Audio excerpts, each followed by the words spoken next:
Halo guys, Assalamualaikum warahmatullahi wabarakatuh.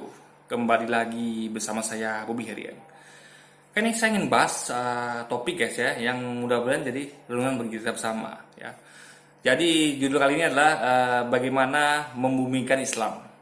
Jadi kita tahu Islam ini adalah suatu agama yang paripurna, sempurna yang Allah turunkan untuk kita umat manusia dan segala makhluk di muka bumi dan di ruang angkasa. Itu adalah Islam itu agama tujuh yang sempurna, paripurna. Tidak ada sedikit pun cacat di dalamnya. Syariatnya, hukum fikihnya, hukum politiknya, semua itu sempurna. Karena langsung Allah yang turunkan. Sang pemilik alam semesta, sang penguasa semesta, sang kholik, Allah SWT. Nah, jadi Islam itu adalah suatu pegangan hidup. Suatu hal yang jadi pokok bagi seluruh ciptaannya. Ibaratnya gini, kayak misalnya ada pembuat mobil, kan? Dia membuat mobil, anggaplah Toyota. Nah, yang memakai Toyota itu kan manusia, orang pemakai Toyota. Nah, yang memakai mobil Toyota ini bukan manusia guys ya, anggaplah mobil Toyota. Itu kan pembuatnya itu membuatkan sebuah buku panduan. Nah, itu yang pakai siapa? Pemakai Toyota.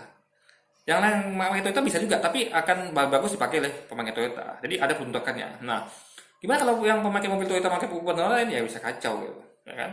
Karena yang membuat itu kan orang Toyota. Nah, jadi sama seperti itu. Jadi apapun itu ya, buku panduan itu adalah yang siapa yang menciptakan produk itu, dia buat buku panduannya. Nah, sama kayak Islam. Dalam ini kan Islam itu sumbernya dari Quran hadis, juga dari beberapa Alkitab ya. Kalau untuk pada zamannya ya, Taurat, Zabur, Injil, intinya adalah buku petunjuk itu ya, buku manual itu dinamakan kitab suci. Taurat, Zabur, Injil, Quran. Kalau sekarang kita memakai kitab suci yang nama Quran. Yang Taurat, Zabur, Injil kan sudah berlaku lagi. Maka pedoman kita sejak Imam Muhammad itu adalah Quran sampai akhir zaman. Nah, itu buku panduan yang Allah turunkan untuk kita makhluknya. Karena Allah pencipta kita. Allah menciptakan manusia, hewan, tumbuhan, gunung gitu kan, pantai segala macam. Nah, ciptaan itu semuanya itu wajib memakai buku panduan yang mereka yang dibuat yang apa yang di buku panduan yang disampaikan oleh yang membuat mereka gitu. Jadi kita ini semua adalah produk Allah guys. Nah, Allah yang tahu kita karena dia yang menciptakan kita. Dia yang makanya dia menurunkan buku panduan agar kita tuh mengikuti itu. Jadi buku panduan itu bukan ada di dalam hati logika kita. Itu dipakai ya untuk mencerna pesan-pesannya, tapi intinya adalah kita harus pakai buku panduan itu.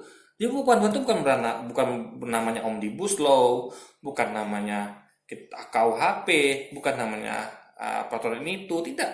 Tapi peraturan itu tertuang dalam syariat. Syariat itu diambil dari Quran hadis gitu. Nah, jadi itu yang penting. Di situ penting mencakup semuanya, bagaimana cara berpolitik, cara berpakaian, cara makan, minum, bekerja, bergaul sama orang, berusaha, dan segala macam aspek kehidupan manusia dan makhluk itu diatur semua dalam syariat yang diambil sumber dari Quran hadis gitu guys. Nah, itu paling penting. Nah, dalam termin membumikan Islam, dalam arti kita tuh harus menerapkan syariat dan menerapkan ya dalam segala sisi, politik, berpakaian, bergaul, berumah tangga, bermasyarakat, semua itu harus berdasarkan syariat, ya berdasarkan Quran hadis. Nah, kenapa? Karena gini guys ya, jadi sekarang ini main banyak-banyakan gitu, ya semakin jadi kan sekarang permainan yang pengaruh. Siapa yang bisa mempengaruhi itu, dialah pemenangnya, ya. Kalau Anda mau membumikan sekuler, Anda perbanyak tuh pemandangan sekuler. Ada kembangbiakan. Kalau Anda mau mengembangkan ideologi Islam ya, kayak sekuler, kapitalis, liberal, komunis, Anda tinggal kembangkan aja tuh. Ada sebar luaskan.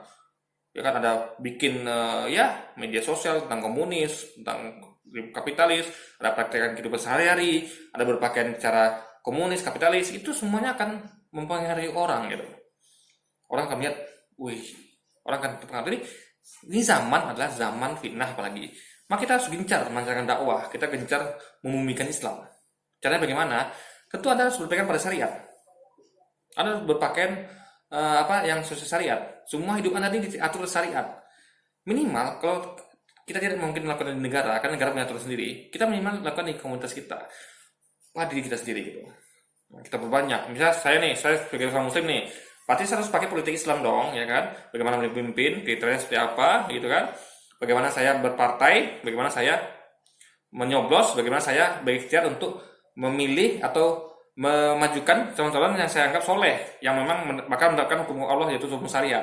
Itu tugas sebagai seorang muslim di bidang politik. Jadi guys, bukan muslim di bidang politik bukan hanya dia tuh jadi politikus, enggak. Tanpa menjadi politikus Anda bisa berpolitik se-Islam. Anda pelajari nih bagaimana partainya, rekam jejaknya, siapa nanti calon pemimpinnya, visi misinya, apakah dia sesuai dengan Islam apa tidak gitu. Kalau dia pro Islam, kita majukan, kita dukung. Kalau dia tidak sesuai, kita tinggalkan gitu. Itu dalam politik gitu kan. Jadi kita terus update info apa itu tentang politik, hukum. Karena kita kan Islam ini kan bicara tentang banyak hal yang mengatur banyak aspek politik, hukum segala macamnya. Jadi semua itu nggak lepas dari Islam, nggak lepas dari syariat itu. Cuman penerapannya kita kan nggak bisa seenaknya karena kita bukan penguasa. Yang menerapkan itu kan penguasa. Nah, kalau kita bisa menerapkannya karena sebuah undang-undang misalnya kan, ya kita terapkan pada diri kita sendiri. Gitu. Keluarga kita, komunitas kita, sehingga nanti karena memang jujur berat guys ya, karena yang pegang kuasa ini akan ketok palu, dia akan karena yang berlaku adalah undang-undang dia, bukan undang-undang Allah SWT, ya kan? Undang-undang dia yang berlaku. Contoh kayak hukuman membunuh itu kan hukumannya ada penjara seumur hidup. Itu tidak adil dalam Islam. Karena Islam berlaku hukum kisos, sehingga orang jerah, sehingga orang tidak akan berani membunuh. Kecuali kalau orang itu maafkan, cukup bayar jizyah atau uang darah ibaratnya gitu kan. Nah, jadi ibaratnya hukum ini bukan hukum buatan Allah guys. Kita berhadapan dengan hukum-hukum buatan manusia, hukum-hukum kapitalis, hukum liberal, hukum komunis, ya kan? KUHP peninggalan Belanda, ya kan? Banyak lagi undang-undang Omnibus Law buatan manusia, produk dari kepala manusia bukan dari tujuan Allah gitu kan. Nah, jadi intinya kita berhadapan di tiap hari dengan peraturan-peraturan buatan manusia. Dan untuk menerapkan peraturan Allah itu kan sangat susah. Kecuali Anda mungkin punya kerajaan sendiri gitu kan. Anda punya kerajaan, Anda buat sistem syariah kayak khalifah, oke. Kita kan sekarang terpaksa tunduk oleh kesepakatan. Nah, Allah pun sebenarnya kesepakatan ini tidak dilarang oleh Allah gitu. Asal sesuai dengan syariat. Ada sih kesepakatan kita yang dengan pemerintah undang-undang ini sesuai dengan syariat. Contohnya kayak hukum nikah itu masih sesuai syariat, oke. Tiba juga hukum-hukum yang bertentangan gitu kan. Jadi intinya adalah kita harus berusaha di tempat komunitas kita harus pakai hukum kita gitu, hukum syariat.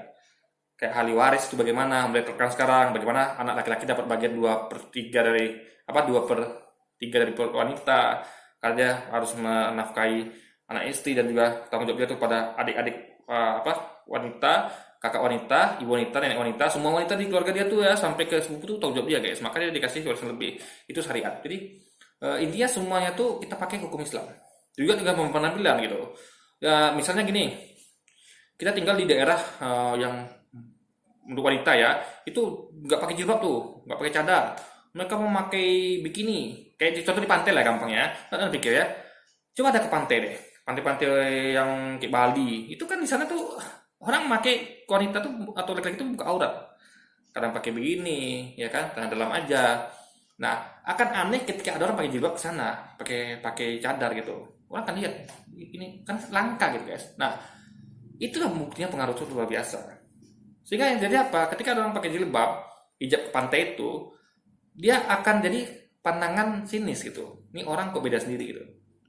Nah, itu yang mau kita ubah mindsetnya. Nah, coba bayangkan terjadi apabila datang serombongan orang pakai hijab, pakai cadar ke sana, dengan jumlah lebih besar. Apa terjadi? Yang di pantai itu akan risih jadinya. Dia merasa, mereka kita buka aurat gitu. Jadi akan terjadi hal sebaliknya gitu. Nah, apalagi kalau diteruskan. Jadi pengaruhnya besar guys. Apalagi kalau yang di pantai itu mulai sadar, mereka dikasih ke dakwah itu kan, ini haram dalam Islam. Apalagi bulan dia seorang muslim, dia mau terima dakwah itu, oh iya ya ini haram, dia akan menutup aurat gitu. Mungkin dia berjemur di pantai, tapi kan pakai lengkap gitu guys. Kan bisa juga dong kita berjemur tanpa harus membuka baju seperti itu kan, buka aurat gitu kan. Jadi mereka lebih terpengaruh kita. Jadi memimpikan Islam adalah bagaimana Islam ini mempunyai pengaruh lebih ke bumi ini guys.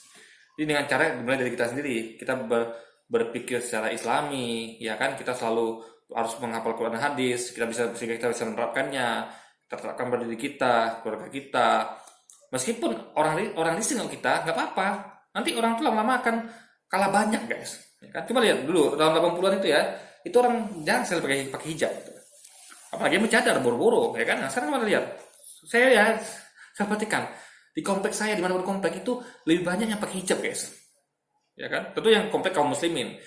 Sangat susah saya nemukan itu orang nggak pakai hijab gitu. Luar biasa. Bahkan saking fanatiknya, alhamdulillah, hijabnya panjang guys sampai itu. Jadi saya bahagia sebenarnya. Jadi itulah pengaruh. Dan pengaruh dibangun dalam waktu puluhan tahun, belasan tahun. Sehingga sekarang orang akan berisik kalau nggak pakai hijab keluar rumah gitu. Bahkan ada orang yang sampai keluar rumah tuh dia kan, aduh hijabnya tinggal, mau dia balik ke rumah lagi jemput hijabnya guys. Nah, gitu. Jadi apalagi caranya banyak bahkan sampai anak kecil guys, anak kecil. Wah saya bangga sekali. Maupun anak saya belum ya, anak saya memang susah mendidiknya, anak gadis saya ini memang susah didiknya. Tapi ya itulah, ibaratnya kita tuh kalau lah, karena memang di kampung itu ya, anak gadis saya itu memang orang tuh pakai hijab tuh sedikit, anak-anak kecilnya gitu. Nah beda di dengan saya ini banyak anak kecil pakai hijab kan. Jadi intinya itu kebiasaan. Semakin banyak orang memakai identitas Islami, dia pakai hijab, pakai celana cingkrang. Karena kan identitas. Karena celana cingkrang itu guys jelas muslimin. Orang akan ragu lagi, nih pasti bapak ini menerapkan sunnah, jenggot. Jadi kalau banyak orang menjenggot yang menerapkan sunnah, celana cingkrang, nanti orang-orang itu kan risih sendiri. Oh, bahkan jadi tren lah kan. Oh, sekarang ternyata trennya adalah celana cingkrang gitu. Nah, sehingga orang yang nggak pakai celana cingkrang akan mengikuti gitu. Jadi kenapa suatu hal jadi trending? Karena dia dipakai oleh artis, dia akan jadi melebar. Maka coba nih ya, saya sarankan ya, ada artis muslim ya, yang ada concern dengan syariat, ada dibikin tuh modis cingkrang, yang keren buat gitu kan, ya, lalu dipakai oleh artis. Saya kok artis guys ya, saya mau pakai itu, mode-mode kayak artis namanya nih pakai yang apa syari, itu kan ditiru oleh orang. Jadi artis-artis ini orang-orang apa namanya ya, motivator atau orang-orang yang apa ya, influencer itu sangat berguna guys. Mereka mempengaruhi orang, maka kita harus gunakan sumber daya. Kita kan Indonesia ini kan muslim mayoritas gitu, 90% lebih. Masa sih artis-artis yang sebanyak itu muslim nggak mau membantu agamanya sendiri gitu kan? Nah, jadi jadikan tuh trending tanda cingkrang, trending jenggotnya itu yang terawat rapi, apa yang sunah-sunah itu tuh, yang ibaratnya menambahkan dia tuh seorang muslim. Jadi kalau nengok kan ini muslim nih, pasti agama Islam. Orang katakan pasti agama Islam dengan ciri-ciri yang dia yang sisi fisik atau pakaian yang dikenakan dia guys. Jadi itulah namanya. Dan dia juga sebagai muslim harus berperilaku secara Islam. Dia harus jaga kejujuran, jaga akhlak, jaga moral, selalu berbuat baik, jujur dan segala macamnya. Karena dia harus sadar sebagai seorang individu muslim, dia membawa nama Islam. Karena kita banyak kita kan banyak kritik nih. Lihat tuh, umat Islam membom gereja, umat Islam melalui itu semua, umat Islam gitu. Ya kita juga. Jadi apa kita lakukan itu akan membawa kepada efek buruk atau efek baik kepada agama kita. Maka kita sebagai representasi seorang muslim harus menjalankan Islam itu secara kafah. Sehingga kita tuh kan berperilaku dan bertindak secara Islami, dan itu akan terbawa ke kehidupan dan orang akan melihat ini baik. Karena muslim yang baik itu dia tidak akan melakukan hal-hal yang buruk guys. Dia akan berkata jujur, akan beribadah dengan senyum, akan berbuat baik pada orang, tidak akan melakukan hal-hal yang buruk gitu kan. Itulah muslim yang baik gitu. Jadi cara mungkin Islam itu seperti itu, dimulai dari diri kita sehingga kita akan mempengaruhi orang banyak, ya kan. Makanya saya sarankan pada pemuda-pemuda muslim ya, jadi Anda terkenal bagus, malah kalau kita banyak influencer, apalagi muslim-muslim tadi ya. Sekarang udah banyak nih influencer kita ya, usaha-usaha kita jadi influencer, suka sekali tuh. Usaha Abu Somad sudah terkenal, Adi Jaya sudah terkenal, banyak usaha kita terkenal, dan mereka tuh adalah influencer kita gitu. Nah, artis juga banyak gitu ya, artis ya, kayak ya banyak lah, Ciko Wisnu, Sayang Sungkan dan segala macamnya, itu bagus sekali, sehingga itu akan memboost pengaruh guys. Nah, jadi kita harus menggunakan semua sumber daya umat untuk agar gimana membumikan Islam. Jadi kalau nanti Islam sudah banyak, udah lebih banyak pengaruh daripada yang lain, yang ada nanti bukannya orang lihat cadar sama jilbab yang aneh, justru nanti orang itu akan lihat, ih kamu kok pakai buka aurat ya, jadi justru mereka yang aneh nanti guys. Nah, tapi itu kan butuh jangka panjang, dan Indonesia sudah memulainya gitu. Ya berkat bantuan saudara kita kaum muslim di Indonesia ini udah memulainya. Sekarang tinggal dikembangkan lagi di negara Eropa dan bule yang memang itu luar biasa, auratnya terbuka guys, dan akhlaknya yang seperti kemarin itu ya, kayak Presiden Prancis Emmanuel Macron sampai lempar telur karena memang dia membiarkan penistaan terjadi di negara dia, di Belanda juga kan. Itu yang bahayanya. Saya buat kemarin videonya mengenai bahaya sekularisme, pembiaran terhadap penistaan agama. Jadi agama orang lain dihina, didiamkan saja. Karena memang pikiran sekuler gitu kan, dia nggak peduli dengan agama. Yang dia peduli hanya hawa nafsunya saja gitu guys. Makanya dia produk Prancis diboikot, ya alhamdulillah, untuk pelajaran bagi presiden Prancis agar dia tidak lagi seperti itu. Dia harus care dengan prinsip agama. Kalau ada agama diserang, dia harus kasih hukuman pada orang-orang yang seagama. Bukan cuma agama Islam, ya, juga agama lain juga gitu. Jadi tiap agama itu tidak boleh dihina, boleh dinistakan. Ya, apalagi Nabi bikin kartun kan kurang ajar banget tuh guys. Makanya sampai dia dilempari telur gitu loh. Maka mudah-mudahan dia sadar ya akan perbuatannya, dari efek dia seperti itu ya, luar biasa kerugian yang diterima gitu. Oke? Jadi jangan lupa tetap bumikan Islam ya. Tanggung jawab kita sebagai seorang muslim. Bagi Anda para influencer itu Anda punya peluang lebih untuk membumikan Islam, karena Anda bisa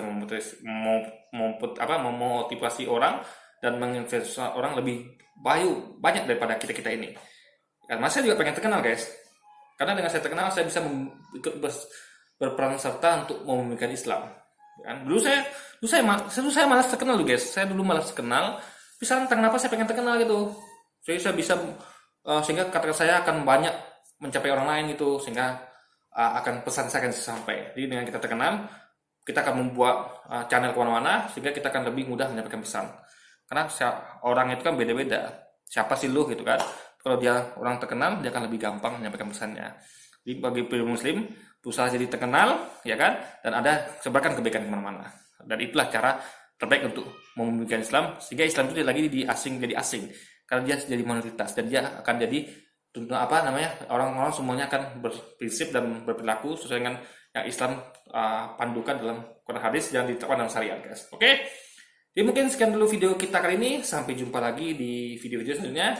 Wassalamualaikum warahmatullahi wabarakatuh.